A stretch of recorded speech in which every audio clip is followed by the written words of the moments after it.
Están con nosotros dos hermanos que vienen, son de la Iglesia Católica, nuestro hermano Manuel Caballero, quien en su parroquia le autorizaron hablar al aire conmigo, representar a su Iglesia Católica, y nuestro hermano Héctor Aparicio, que ha sido una persona que siempre nos escribe y nos da mucho gusto tener esta oportunidad. Se me pedía la oportunidad de platicar acerca de la Eucaristía. Algunos se van a preguntar, bueno, ¿qué quiere decir eso?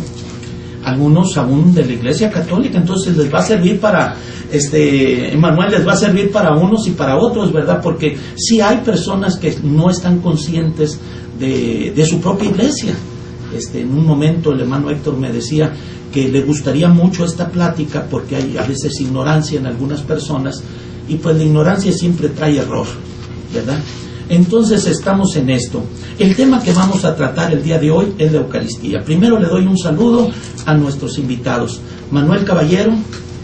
Buenas tardes, Carlos.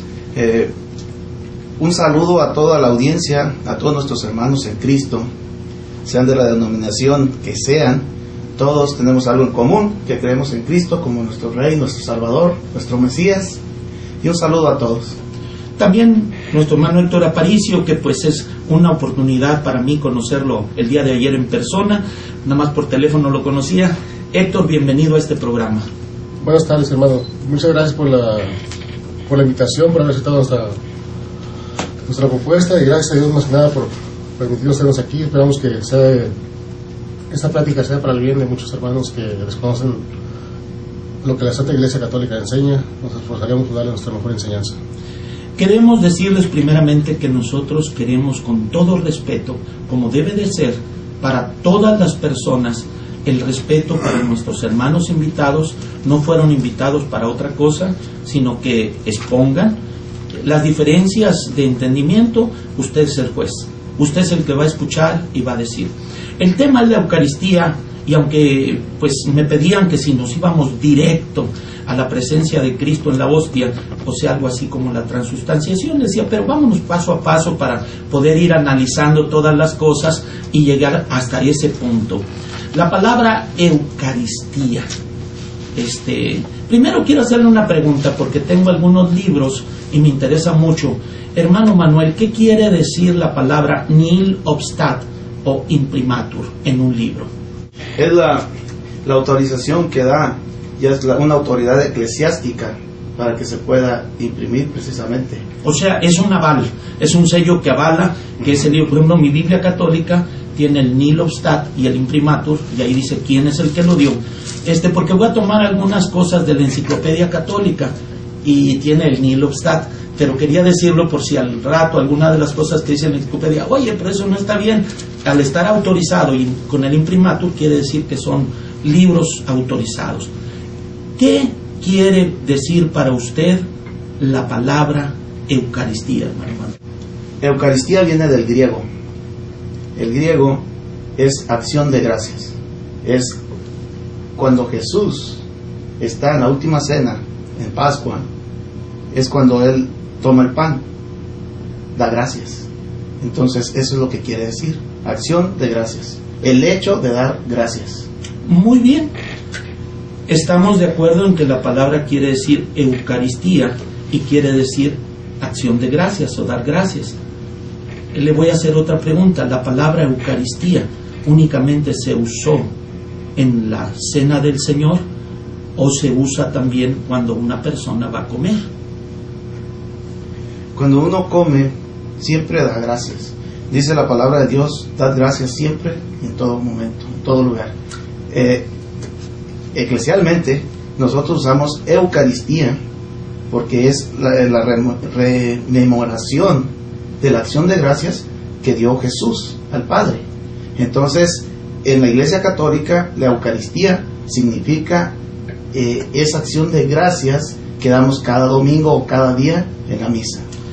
En la primera carta a Timoteo, capítulo 4, verso 3, habla de algo que no vamos a tocar ahorita: prohibirán casarse y mandarán abstenerse de alimentos que Dios creó, para que con acción de gracias participasen de ellos los creyentes que han conocido la verdad. Está hablando de alimentos normales, y que la persona debe de orar. Muchos católicos, yo sé que oran al comer, casi todos los evangélicos para comer le damos gracias a Dios, pero la palabra que usa la Biblia en griego es Eucaristía, es la misma palabra, o sea, la palabra no cambió.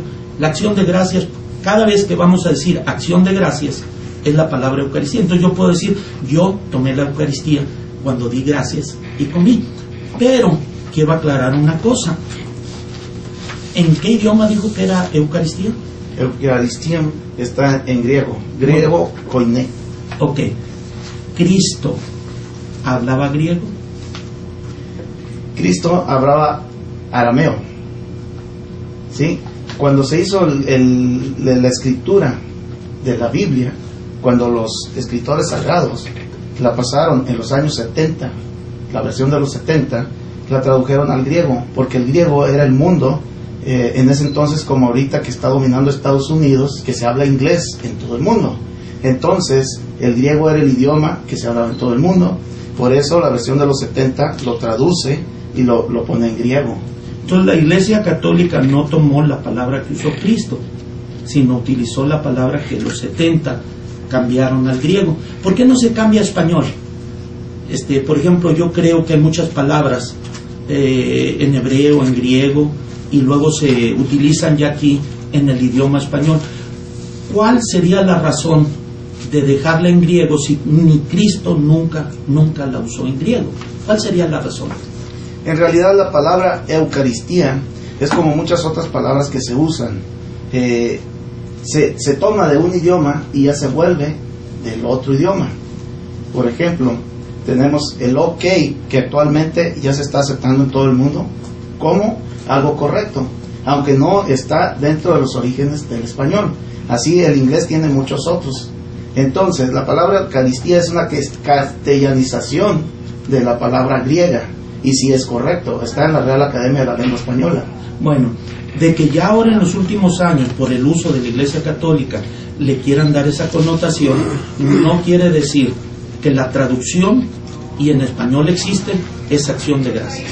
Ahora, el Señor no solo dijo acción de gracias, también bendijo y también partió el pan.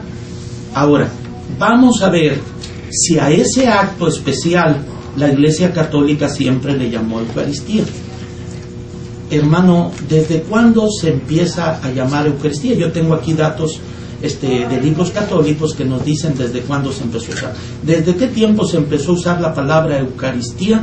Para saber si es de tanto valor, porque yo veo que un católico cuando oye Eucaristía siente así una cosa muy, muy especial. Y para mí la palabra acción de gracias no merece tanta atención, porque para todos se da acción de gracias. Hay otra palabra más fuerte que nos debería de convencer más que esa, y que la Iglesia Católica lo usó en el pasado. Mire, hay muchas formas de llamar a lo que es la Cena del Señor. A ver, ¿cómo la llamó usted ahorita? La Cena del Señor, Eucaristía, Banquete del Señor, Fracción del Pan, Asamblea Eucarística, o Sinaxis, Memorial de la Pasión, Santo Sacrificio, Santa y Divina Liturgia, Comunión, Santa Misa. Todo eso son distintas formas de llamarlo, pero no quiere decir que la Iglesia Católica diga que nada más se llama Eucaristía.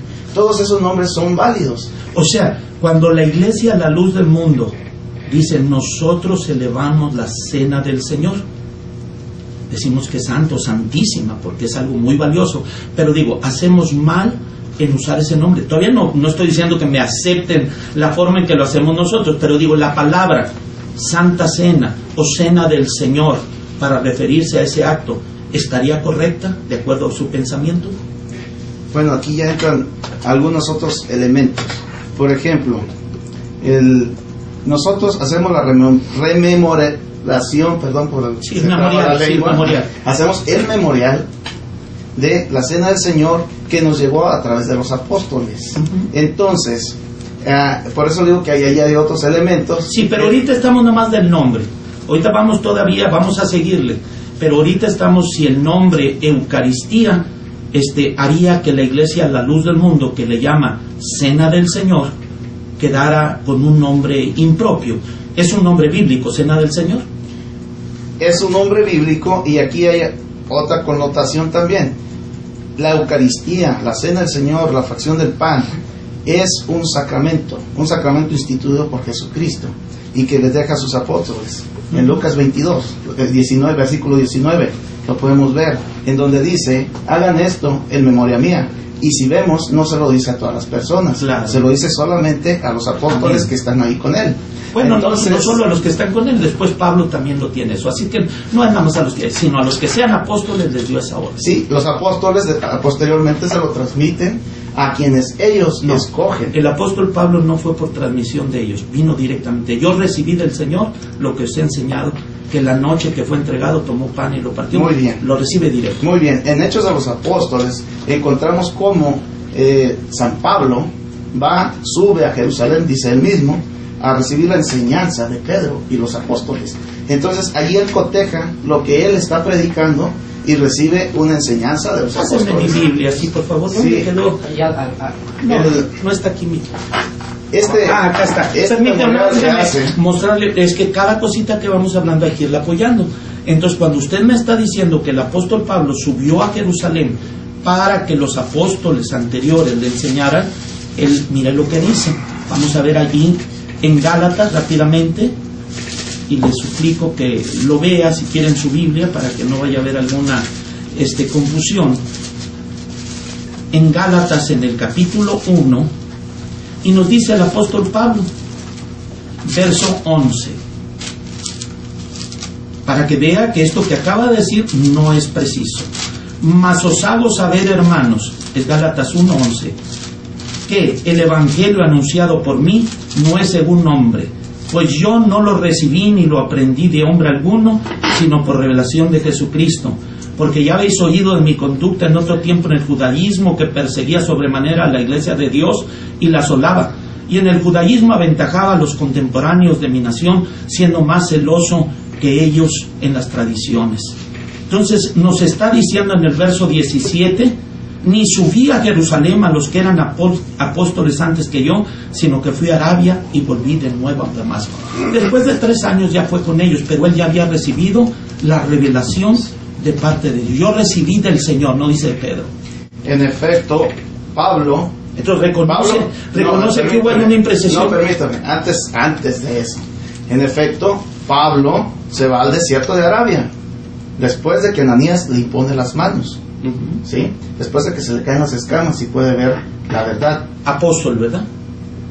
Pablo fue apóstol. Pablo fue apóstol del Señor. Amén. Entonces, él después va, y él lo dice en los Hechos de los Apóstoles. Quien tenga Biblia, le recomiendo, hermanos, que nos estén escuchando, busquen los Hechos de los Apóstoles. No, de que fue, aquí lo está diciendo. Sí, él fue a recibir instrucciones de los apóstoles. Exactamente. Así entonces, dice. Y le voy a decir una cosa, por ejemplo, en Hechos 6 nos habla cómo la palabra de Dios iba creciendo. Así es. El número de los discípulos se multiplicaba considerablemente en Jerusalén. Así es. Incluso una gran multitud de sacerdotes iba aceptando la fe. Allí, ¿hasta cuántos había ahí de apóstoles nada más? Teníamos 12, pero había más, porque nos habla los Hechos de los Apóstoles en el Pentecostés, como había más de 100. No, apóstoles no. Apóstoles había discípulos. Entonces, ahí dice, y los 12. Sí, pero a lo que voy es de que Pablo recibe, sí, de Dios, de Jesús, que lo toma a él la revelación, pero los apóstoles están totalmente capacitados para pasarle a otro esta revelación, y lo cual vemos. Nos vamos un poquito despacio, hermano. A ver, pero permítanme, en Hechos 6 dice, les presentaron a los apóstoles, a los 12, y después de hacer oración les impusieron las manos a los 12 y se impusieron la mano a los primeros diáconos. Allí nos habla cómo realmente los apóstoles sí pueden pasar la enseñanza y la autoridad que ellos mismos tenían. Vuelvo otra vez a leer, pero no estamos hablando de Eucaristía, ¿eh? Estamos hablando de Eucaristía, no. Es que la Eucaristía me está diciendo usted que la recibió Pablo por enseñanza de Pedro, de los otros apóstoles. Y aquí está diciendo claramente, yo no lo recibí de hombre alguno, sino por revelación de Jesucristo. Y luego dice, ni subí a Jerusalén a los que eran apóstoles antes que yo, sino que fui a Arabia y volví de nuevo a Damasco, después de pasados 3 años en Jerusalén, para ver a Pedro, y permanecí con él 15 días. Pero no... ¿Qué estaba haciendo con Pedro? Eran 2 apóstoles hablando uno con el otro. Okay. Él tenía lo que el Señor le enseñó, y lo está diciendo 1 Corintios 11:23, yo recibí del Señor, y está hablando de la Santa Cena, está hablando de la Cena del Señor.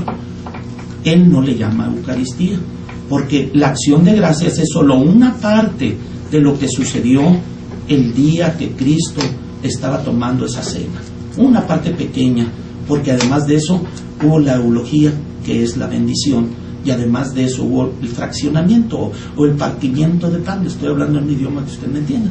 Se partía el pan, algo que no se lleva a cabo en la Iglesia Católica, el partimiento del pan. Si usted ha ido a misa, cuando se hace la consagración del pan, cuando él levanta la hostia, el sacerdote hace la consagración y posteriormente parte la hostia, parte el pan. Ese partimiento de pan. Ese partimiento de pan es la que comen las personas, o ellos comen hostias individuales que no son partidas. Ellos comen la hostia que se llamaba círculi, redonda, y esa no es partida. Y la Escritura nos ordena que comamos del pan partido, que es el cuerpo de Cristo, para que cada uno tengamos una parte de ese único pan. No nada más el sacerdote debe de partir y decir ya todo quedó partido, sino cada hostia no puede ser una íntegra, porque sería un individualismo que no debe de haber en el cuerpo de Cristo. Si recuerdo también, cuando hace la multiplicación de los panes y los peces, Jesús estaba haciendo Eucaristía allí. Cuando hace la repartición, cuando alimenta a 5,000 personas, el Señor, Él toma unos panes, da gracias a Dios, los deposita en las cestas, y con esos panes se reproducen y alimentan a muchísimas personas. Entonces, no quiere decir que haya agarrado cada panecito uno por uno y lo bendijera. Vuelvo a preguntarle, no estamos hablando ahorita de la bendición, sino el partimiento del pan. Vuelvo a preguntarle, ¿era ese momento una celebración eucarística con pan y pescado, sin vino? No, ¿verdad? Ahí no era celebración eucarística, ¿verdad? De la que estamos hablando ahorita. Ahí era una alimentación. Es una alimentación para responder al Salmo y a Isaías. Ahora, vuelvo a decir, vamos a ir viendo textos donde Cristo parte el pan y los discípulos toman de ese pan que estaba siendo partido. No, Él parte el pan y ellos toman un pan íntegro, o sea, una hostia completa. Que ahorita tenemos que hablar también de dónde sale la hostia, porque no es pan sin levadura. Le voy a decir una cosa, agua con harina, que es lo que se celebra ahorita, no es el pan que Cristo en la Pascua, tomándola como judío que era, se presenta y se pone en la preparación de la Pascua, y Él usó otro pan, porque aunque hay duda entre la Iglesia Católica si debe ser sin leudar y leudado, la Escritura nos dice que en esa mesa no podía existir nada de levadura, porque era una orden hasta que buscaran en la casa. Es el pan ácimo que viene, el vestigio viene de la Pascua, de la salida del pueblo judío rescatado por y Cristo Señor. Toma de ese pan que había ya para celebrar la Pascua, y después de haber comido lo toma, lo bendice y lo parte. Ahora, ese pan que hasta la fecha existe, Matzo, todavía hay de ese tipo de pan, no es en nada similar ni parecido al económico hecho papel, para que rinda, no sé, individualizado en unas rueditas, que es más, en un momento dado las monjas, viendo que les sobraba, hicieron las obleas. Para si alguien no sabe qué son las obleas famosas con cajeta, nada más que era del sobrante, no era del que consagraban, ¿verdad? Qué bueno que está tomando ese punto. Mire, para que el pan sea pan, ¿qué tiene que tener? Lo que tiene el pan. Para que sea un pan eucarístico, tiene que tener todas las condiciones del pan eucarístico, que es un pan ácimo. El vino, para que pueda ser también consagrado, el vino tiene que ser vino natural, de uva. ¿Sin fermentar o fermentado? Por eso es vino. No, el de consagrar es fermentado o no es fermentado. Usted sabe que en el proceso de elaborar el vino, no puede resultar vino de una uva sin que la uva fermente por la acción de las bacterias. Entonces permítame, entonces estamos hablando que el Señor nos ofreció el fruto de la vid, dice en Mateo 26, que sigue siendo fruto, no es vinagre, no es algo ya, hay vino nuevo, que ese es el que se tenía que tomar, y que ordenaba la Escritura, como dice usted, que no se tomara en abundancia, porque había peligro de que al tomarlo en el estómago se fermentara, y entonces, como dijo el apóstol Pablo, unos se emborrachan y otros tienen sed. Había llegado un momento de desorden donde tomaban en cantidades que hacía daño, que no era propio, no era respetuoso, no era la forma. Entonces, ahorita estamos en una época en que, al menos en lo que yo viví, no se daba el vino, y estudiando desde el Concilio de Trento, no se daba el vino, porque ahorita vamos a ir a eso de que se dice que Cristo está completo en el pan con cuerpo y sangre, y aparte en el vino con cuerpo y sangre, y que nada más con tomar el pan ya tiene uno todo Cristo. Es un tema que es debatible, muy debatible, porque Cristo ordenó tomar las dos especies. Él, después de haber comido, tomó la copa, la bendijo y dijo: tomad todos de ella, algo que no se practica, y si acaso ahora en algunas iglesias lo hacen, pues por el Concilio de Trento dice: excomulgado el que haga eso. Mire, oiga, una cosa que sí le quiero preguntar, ¿qué quiere decir excomulgado ipso facto? Ipso facto son palabras latinas, que es en el momento, en el acto. Okay. O sea, que hay quienes, por no creer en un dogma, por haber hecho algo que está en contra de algún concilio que fue dogmático, y al hacerlo, aunque no se den cuenta, quedan excomulgados ipso facto por no haber aceptado la infalibilidad del Papa, la virginidad de María, la Trinidad. Hay cosas que son esenciales. Y hay cuantos católicos ahorita aquí en Phoenix que ustedes no lo saben, pero ya los excomulgó la misma ley católica ipso facto. En el acto que ustedes dijeron: no creo en esto, y aquí traigo una lista, pero es larga, ustedes mismos lo pueden investigar, y dejan de ser católicos. Dejan de ser católicos en ese instante, y aunque ustedes no se den cuenta y vayan y comulguen y todo, pero no son. Entonces, estamos hablando del pan. Se peleó lo que si tenía que ser trigo o no, ¿verdad? ¿Y qué se concluyó? Mire, el pan que actualmente se sirve en la cena del Señor, que se celebra todos los días, tiene las características en cuanto a sus componentes originales.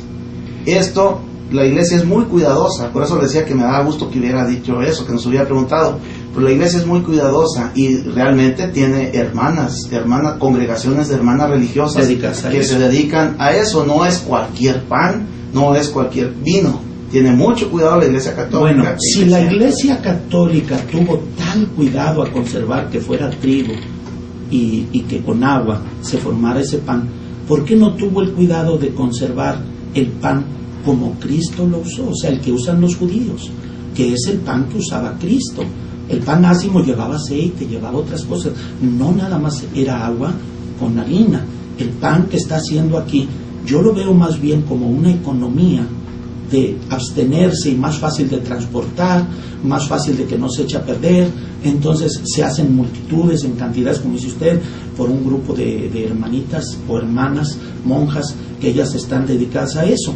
Pero vuelvo a decir, si había tanto cuidado, ¿por qué no, aunque costara un poco más, se hacía pan y luego se partía para que cada quien tomara su parte, como debería de ser, y como Cristo Él mismo dijo, haced esto, no le cambies, haced esto, cuantas veces lo hicieres en memoria de mí. Después vamos a pasar a ver si era diario, porque se me hace a mí que usted está confundiendo dos textos.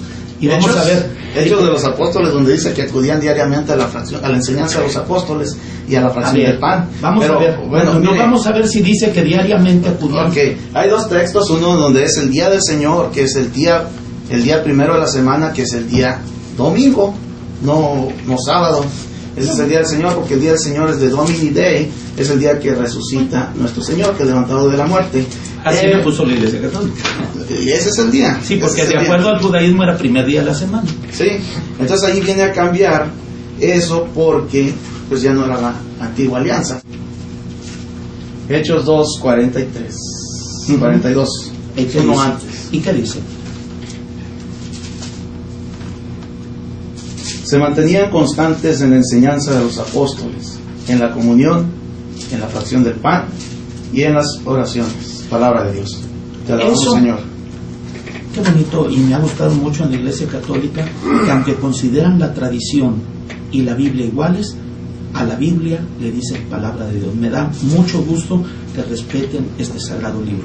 Entonces ahí dice que en el verso 42 ya no habla diario. Perseveraban. Y allí sí habla del partimiento del pan del que estamos hablando ahorita, porque era en la iglesia. Doctrina de los apóstoles, la comunión unos con otros y el partimiento del pan y las oraciones. Ahí no dice cada cuándo. Ahora, en Hechos 2:46, usted me va a decir si era el partimiento del pan como Eucaristía o como cena del Señor, o si era el alimento.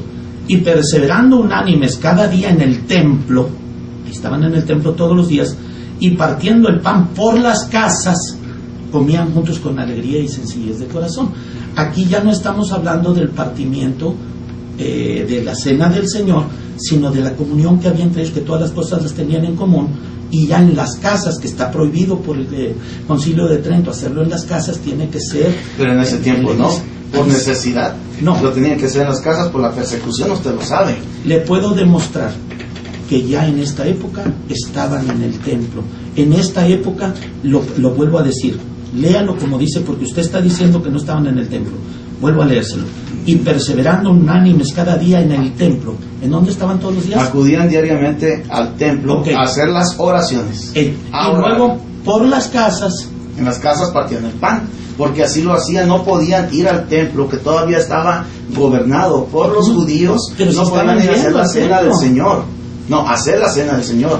Sí podían ir a hacer oraciones, porque acordémonos que los primeros cristianos de todos modos no dejaban de venir de los judíos. Entonces ellos respetan a Moisés, los primeros cristianos respetan a Abraham, respetan a todos los grandes Entonces por eso ellos sí tenían reunión a diario y ahora más bien cada domingo. Porque ya dejamos lo judío. La Iglesia Católica tiene misas a diario, sí, en todo el mundo. Pero la enseñanza, y lo dice mi libro antiguo aquí que tengo de 1600 y tantos, y lo dice, que lo que se debía de exigir a los creyentes, y eso nos lo dicen las leyes de la Iglesia Católica, domingos y días de fiesta. Esa es la ley. La ley no es todos los días. En cambio aquí dice que estos cristianos al templo iban todos los días, pero en el partimiento del pan, que era la comida, se iban a sus casas, partían el pan con alegría y sencillez de corazón, porque había una unidad, una comunión muy hermosa. El verso anterior dice, vendían sus propiedades y sus bienes y repartían según la necesidad de cada uno. Era la manifestación del amor pleno que había entre ellos. La comunidad perfecta. Sí, exactamente. Entonces, dígame usted, de que Cristo toma el pan y dice, esto es mi cuerpo. Ya vamos a entrar así, pues se nos va a ir el tiempo a la transubstanciación. Ya desde ahorita ya se vino un poquito abajo la idea de que tiene que llamarse Eucaristía, pues ya usted mismo me dijo. En otros tiempos se llamó Cena del Señor, se llamó Partimiento del Pan, se llamó Mesa del Señor. O sea que tuvo nombres si me que la Biblia se lo podemos explicar a todos nuestros hermanos que tengan duda. ¿Por qué? ¿Cómo se llaman y por qué? Si nos da la oportunidad, no, se los explicamos. Aquí lo tengo, pero lo que quiero darle a entender es esto. No estoy diciendo que no se puedan usar esos nombres. Yo acepto el del partimiento del pan, yo acepto el de la mesa del Señor, yo acepto el de la cena del Señor, que están en la Biblia. El que no acepto el de Eucaristía, que es un idioma que Cristo no habló y que bíblicamente no está seleccionado únicamente para la cena del Señor, sino que se usó para el alimento también. Entonces, ese es el primer detalle, es Eucaristía, es indispensable como cristiano. Como católico se lo ponen indispensable, pero como cristiano, ni Cristo, ni los primeros cristianos que solamente hablaban hebreo, lo pudieron hacer en ese idioma. Así es que no lo dijeron ellos. Lo dijeron en otro idioma, pero es la misma palabra. ¿Cuál era el otro idioma? El dar gracias, es el arameo. Por eso y le voy a decir una cosa, mire. Pero ¿por qué? Pero ¿por qué no acepta que la acción de gracias no es la Santa Cena? La acción de gracias es todo alimento que se come. Y ahí mismo en su libro dice que los judíos siempre bendecían el alimento, y era con la palabra eulogio, que quiere decir, pues, es el nombre de eulogio que todavía existe en México. Se llama en realidad el Eloheim. Sí, él es el mismo. De ahí viene el nombre de eulogio que existe en México, que quiere decir bendición. Sí, en Lucas 22:19 y en 1 Corintios 11:24, que lo escribe San Pablo en 1 Corintios, él nos habla de Eucaristía, y está en el griego original, San Pablo lo escribe Eucaristía. Le voy a decir. ¿Y sabe dónde está Eloheim? Eloheim está en Mateo 26:26 y en Marcos 14:22. ¿Y quién estaba hablando en Mateo? La palabra de Dios. ¿Quién estaba hablando en Mateo? Nuestro Señor Jesucristo. Y cuando habla el apóstol Pablo a Timoteo y usa la misma palabra para el alimento material, cuando dice prohibirán casarse y mandarán a abstenerse de las comidas que Dios dio para que con acción de gracias, y dice también, ahí lo tengo en el griego y aquí está la palabra en griego, cómo se escribe y cómo se habla. Entonces digo, lo que quiero darle a entender es que la palabra Eucaristía no está reservada. La cena del Señor sí está reservada nada más para la cena del Señor. El memorial santo está reservado nada más para la cena del Señor, pero esta palabra no. Es un detallito y vamos para adelante a lo de transubstanciación. Sí, qué bueno que nos vamos para adelante, porque ahorita iba a preguntar otra cosa. Entonces nuestros hermanos que se nombran cristianos están en un error, porque Jesús nunca pronunció la palabra cristiano. No. O sea, entiéndame. Es una cosita así. Qué bueno que vamos para adelante mejor. No, nada más déjame decirte para que aclares esto. Nosotros no nos llamamos católicos. Y ustedes me dijeron que un mercader les puso ese nombre. No es un mercader. Bueno, así nos dijeron que un mercader les dijo, ustedes no se deben llamar cristianos, sino católicos. Cristianos en Antioquía se le llamó a los creyentes en Cristo.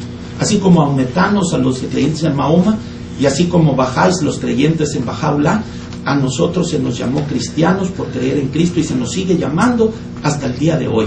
No hemos cambiado del nombre de cristianos, que es por Cristo el nombre que nos corresponde, seguidores de Jesucristo.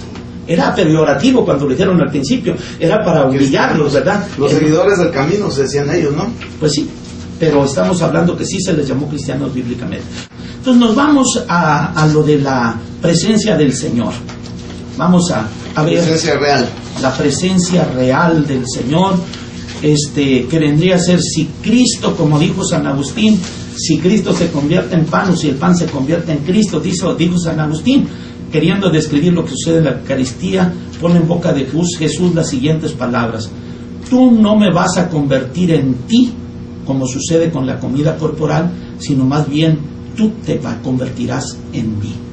A ver, vamos a meditar estas palabras de San Agustín. Tú no me vas a convertir en ti, sino tú te vas a convertir en mí. Qué bajón tan grande, que en lugar de que Él me subiera, como es en nuestra creencia, en mi creencia Cristo viene para que yo me vuelva cuerpo de Cristo. Él me eleva a ser Él. Y aquí San Agustín dice que Cristo dejó de ser Cristo a venirse a ser en nosotros, como nosotros. Y yo digo que Cristo viene a hacernos como Él. Es más, cuando lo veamos cara a cara le veremos y seremos semejantes a Él. Entonces, yo no estoy de acuerdo en eso. Entonces, viendo la conversión, ¿en qué año se le llama por primera vez transubstanciación? ¿Se acuerdan? A ver, vamos a buscar la transubstanciación. Así es. Pero en el proceso, vamos a explicarle a las personas, porque no hemos explicado lo que es. Pues es para dónde vamos. Entonces, estamos hablando de que el pan es el verdadero Cristo, que es otra vez sacrificado, aunque incorrectamente, pero otra vez se vuelve a sacrificar a Cristo, y vamos a ver que no se puede, aunque se quiera discutir que se puede volver a sacrificar sin sacrificar, pues entonces no es sacrificio. Pero estamos hablando que en la misa se sacrifica a Cristo. Dice, el desarrollo científico del concepto de la transubstanciación difícilmente puede decirse que sea un producto de los griegos, quienes no pasaron las notas más generales. Más bien es la notable contribución de los teólogos latinos, quienes fueron estimulados a desarrollarlo en forma lógica. El término transustanciación parece haber sido usado por primera vez por Hildebrandt de Tours en el año 1079. O sea que son 1000 años después de Cristo, cuando por primera vez alguien piensa, no fue por revelación, no fue por enseñanza apostólica, no fue por enseñanza bíblica, por primera vez, 1000 años después, dicen, hubo una transustanciación. ¿Usted cree en la transustanciación? Definitivamente la creo. Ok, le voy a hacer una pregunta. Cuando usted va y toma aquella hostia, o sea, como antes que no sacaba una lengua y se la ponían en la La lengua. sigo tomando así yo. ¿Sí? ¿Habla usted del rito antiguo? Sí. Bueno, por cierto, qué problema cuando se pega en el paladar, porque me enseñaron a mí de niño que no se había de morder, aunque fuera el cuerpo completo de Cristo, y al morderlo lo iba a poder destruir. Pero llega a mi saliva Cristo, lo pongo en la boca y está en mi saliva, y luego baja por la garganta y llega al estómago Cristo. No he oído nunca que haya una transustanciación.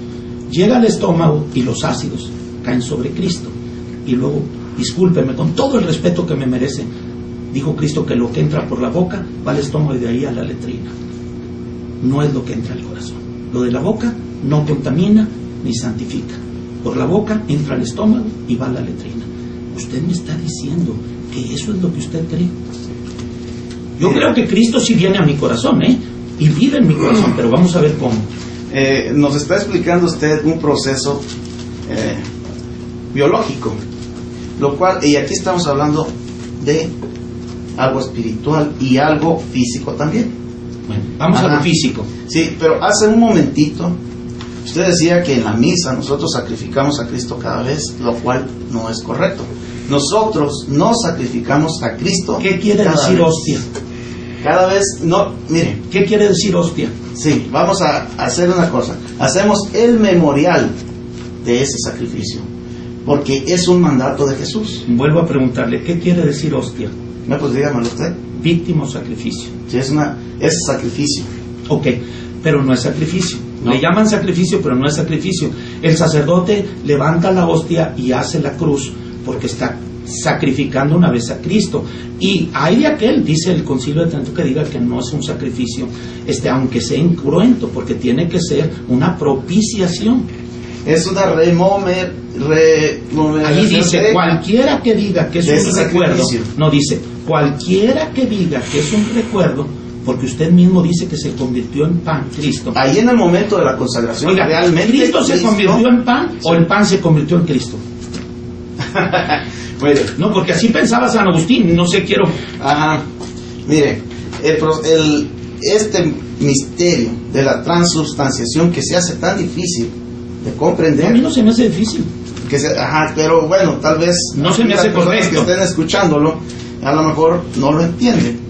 Y no se nos hace a nosotros difícil de entender que no se entienda. Porque ya la palabra de Dios nos dice, sí, pero la palabra de Dios nos dice, me gusta a veces hacer juego de palabras, la palabra de Dios nos dice que tienen ojos y no ven. Los ídolos, de otras ya estamos cosas. Hablando de otro tema, son las imágenes. Y luego San Pablo también nos dice que no se les ha revelado a muchas personas, no pueden comprender algunas cosas, no sea que las entiendan y que se salven. Pero esos son otros puntos, así ¿verdad? Es. Ok, porque... Pero usted sí entiende que se convirtió en pan. Usted sí conviene que cuando Cristo estaba sentado a la mesa y tomó el pan, el cuerpo de él quedó en el pan y su cuerpo desapareció. El pan se convierte en el cuerpo. El vino se convierte en la sangre, pero conserva sus accidentes. Eso es lo que se llama el olor, el sabor y la apariencia. ¿Y sabe por qué? Porque Dios es tan bondadoso con nosotros. Nos manda a hacer eso. Nos manda a comer su cuerpo y beber su sangre. Pero no nos va a agarrar un pedazo de bistec. Nunca vamos a ver que se convierta en un pedazo de bistec, porque Dios sabe que nuestra naturaleza no va a aceptar, incluso podríamos hasta vomitar, no sé. No, hasta lo pudieran meter a la cárcel si usted anda de caníbal. Ajá, y que fíjese que los primeros cristianos fueron acusados de caníbales precisamente por los romanos. cosa que yo creo que en la historia que he leído lo sabe perfectamente. Claro. Pero no era porque comían carne. Pero, ¿sabe por qué los criticaban así? Porque los primeros cristianos precisamente sabían que el pan se convertía en el cuerpo de Cristo. Nosotros... Vuelvo otra vez a preguntarle, ¿con sangre o sin sangre? Es en el pan. ¿Está el cuerpo muerto o el cuerpo con sangre, como dijeron en los concilios, y está vivo y es completo? En el pan completo, con cuerpo, carne y sangre. Cristo está vivo. En Mateo 26:26, y comiendo ellos, Jesús tomó el pan y lo bendijo y lo partió y dio a sus discípulos y dijo: tomad, comed esto, no este, esto es mi cuerpo. Y tomando la copa y habiendo dado gracias, dijo: bebed de ella todos, porque esto es mi sangre del Nuevo Testamento, la cual es derramada por muchos. Como que Cristo no estaba enterado que los grandes teólogos después iban a decir que en el pan ya estaba todo y que no había necesidad de que hiciera lo otro. Él ordenó que tomaran el vino, porque eran las dos especies necesarias para cumplir el mandamiento que Él estaba dejándonos a nosotros, porque Él, el Cordero Pascual, iba a ser sacrificado. Y como en Él no hay corrupción, tenía que ser un pan ácimo sin levadura. Y como en Él no hay corrupción, tenía que ser el fruto de la vid, no un vino de consagrar que sí tiene, y que por ley tiene que tener agua para que se aguade. La sangre del Señor no está aguada. Cuando del costado del Señor sale agua y sangre, es para símbolo del bautismo, que en el agua se representa la sangre de Jesucristo que nos lava de todos nuestros pecados. No era, porque Él en la copa lo que tuvo fue el vino y dijo: esta es la sangre del nuevo pacto que por muchos es derramada, cuantas veces lo hicieres, hacedlo en memoria mía, y tomad de ella todos. ¿Cómo le quitamos esas palabras a Cristo, hermano Manuel? No se le quitan. Bueno, cuando no se da, no, permítame, cuando no se da el vino, ¿no le estamos quitando palabras a Cristo? No se le quitan las palabras a Cristo. Hermano, Él dijo: tomad de ella todos, es un mandamiento. Mire, los 3 años que dura San Pablo en el desierto, ¿usted cree que él tuvo pan allá solo y tuvo vino? Allí le quitó todas las palabras a Cristo. Allí estamos nosotros otra vez entrando a lo que yo le decía, de eso de diario. Si usted ve en la Biblia, no lo celebraban diariamente. Ni cuando Cristo hace esa acción de partir el pan y dárselo a sus discípulos, de allí hasta el Pentecostés, usted no me enseña que celebran el pan, porque los de Maús no me va a decir que estaba celebrando la Santa Cena. El pan. Por eso, pero no me diga que era la Eucaristía, porque Cristo dijo que no lo iba a volver a hacer hasta que lo hiciera en el reino de los cielos con ellos. Es que no era eso. No era eso. ¿Se acuerda? Bueno, hemos leído el Éxodo. Era el alimento. Cuando Moisés golpea la roca y que por eso no puede entrar a la tierra prometida, ¿sí se acuerdan? Sí, claro. Ok. Dios, nuestro Señor, le manda golpear, tocar la roca y decirle que diera agua. Entonces, ¿y qué hace Moisés agarra el báculo y golpea la roca 2 veces. 2 veces. Allí tenemos una figura precisamente de cómo Jesús va a ser traspasado y va a salir agua y sangre. Tenemos una figura. Permítame. Entonces quiere decir que hubo una rebelión en alguno y también ahí pegó 2 veces y también quedó que no podía entrar a la tierra prometida. Son lo que se llama... pero una figura tiene que tener un entendimiento. Mire, si usted me está poniendo lo de Moisés que le pega a la roca y me está diciendo que a Cristo cuando le pican es pegar a la roca y que salió sangre y agua, yo no veo lo mismo. Ahí estaba la muerte de Cristo y en su última entrega que tiene total está que la sangre es lo último que expira de Él y el agua, para darnos a entender que a la hora que nos bautizamos nos estamos sumergiendo en agua, porque la palabra bautismo también viene del griego de sumergir. Nos estábamos sumergiendo en agua y con eso estábamos nosotros alcanzando el perdón de nuestros pecados en la sangre de Cristo. Sí, bueno, sí, pero lo que quiero decir, estamos desvaneciéndonos y ahorita lo que me interesa es esto, hermano. Yo quiero decirle con respecto a la transustanciación, es Cristo que se convierte en el pan y lo encierran en un sagrario y ahí está en un vidrito expuesto y que hay grande respeto hasta para entrar, o es Cristo que cuando yo obedezco tomando el pan y el vino, Él viene y como su carne porque entra a mi corazón directamente a mi alma y no se transustancia en pan, sino que en mí se transforma. El pan se transforma en Cristo. No, por eso le estoy diciendo, pero mire, usted está dando un paso doble. O sea, y no es España. Está usted yendo al pan y luego del pan entra el hombre. Pero nosotros al obedecer, no es el agua la que lava los pecados, es la sangre de Jesucristo, es Él. Cuando nosotros obedecemos a Cristo, celebrando la cena del Señor como Él ordenó, primeramente un apóstol autorizando la bendición del pan. Y segundo de eso, tomamos aquel pan y tomamos aquella copa y las tomamos, Cristo viene a nuestro corazón. Y decía el apóstol Pablo, ya no vivo yo, vive Cristo en mí. O sea, ¿qué es el propósito nuestro? Tenerlo encerrado en una caja fuerte, porque tiene ahí caja fuerte el sagrario, para que no se lo roben el cáliz. Tenerlo ahí o tenerlo en el corazón. ¿Qué le pasa a las hostias que sobran? Mire, dígame, ¿qué le pasa a las hostias que sobran? ¿Siguen siendo Cristo convertido? Están consagradas. Si están consagradas, es Cristo. Y ahí se quedan. Es parte de Cristo. ¿O qué les hace? La mínima parte de una hostia es Cristo. No, la máxima parte de una hostia es Cristo. Pero vuelvo a preguntarle. Al final, vamos a decir, hicieron para 500 y nada más 100 pasaron a tomarla. Y ya está consagrado, ya se consagró. Ya está ahí el Padre con la copa, con el cáliz, y está sacando hostias de ahí sin darles el vino, porque de ahí más bien sale la copa. Yo asisto a la iglesia de San Martín de Porres y siempre recibo la comunión. Pero usted nació católico, ¿verdad? Soy católico, gracias a Dios. Bueno, y en México, Michoacán, ¿le daban también el vino? La verdad, sea sincero. La verdad, en mi pueblo no lo hacían. En mi pueblo no, pero en el otro pueblo sí. ¿Qué opina usted de una doctrina que en un pueblo se hace de una forma y en otro pueblo se hace de otra? Entonces, ¿qué tan necesario es hacerlo?